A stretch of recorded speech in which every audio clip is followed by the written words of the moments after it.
បលើថ្នល់ខ្ញុំអើយអ្នករត់តាំងស៊ីរាល់ថ្ងៃសំភីហំប្រឹងមិនថាថ្ងៃយប់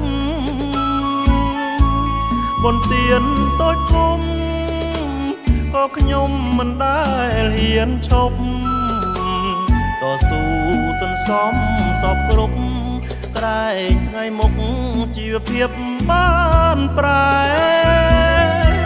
ឡានបងរំលោះใจដន់ជួបគ្រួងអាបព្រៃសាំងផ្ទះឡើងថ្លៃរំបីរៀងរាល់ចុងខែ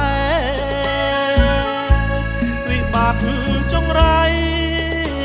ហេតុអ្វីអ្នកមកបងវាយអ្នកធ្វើឲ្យតាំងស៊ីខ្មែរព្រួយអត់ឡាយស្ទើរគ្មានទីពឹងជួនដេកក្នុងឡានបានព្រឹកខ្វាំងល្ងាចទួខំយំស្រែកសង្វេកក៏គ្មានអ្នកដឹងញូរកយប់ព្រឹកខ្ញុំអើយចេះតែខំប្រឹងទោះស្អែកនៅតែសង្ឃឹមលំបាកគ្រានឹងដើម្បីគ្រួសារអោបងប្អូនអើយសូមគុំអស់សង្ឃឹមអីបងកងបីត្រូវមានសង្ឃឹមឡើងណាយើងត្រូវជឿជាក់ទៅលើប្រមុខរដ្ឋថាលោកនឹងដោះស្រាយបញ្ហាជូនប្រជាបានប្រសើរវិញ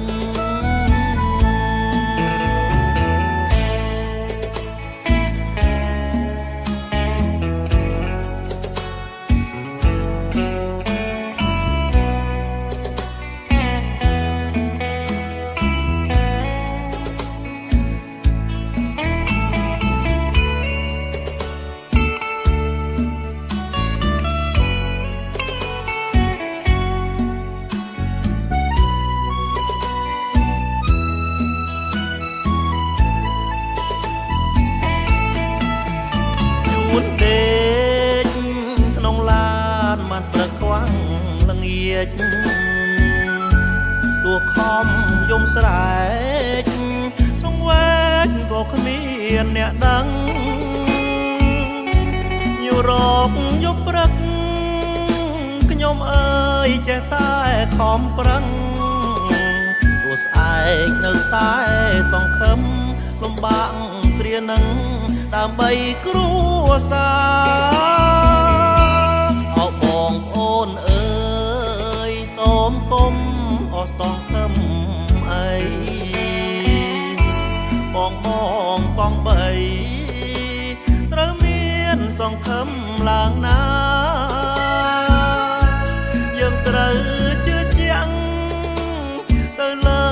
ប្រមុខរដ្ឋថាលោកនឹងដោះស្រាយបញ្ហាជូនប្រជាបានប្រសើរវិញ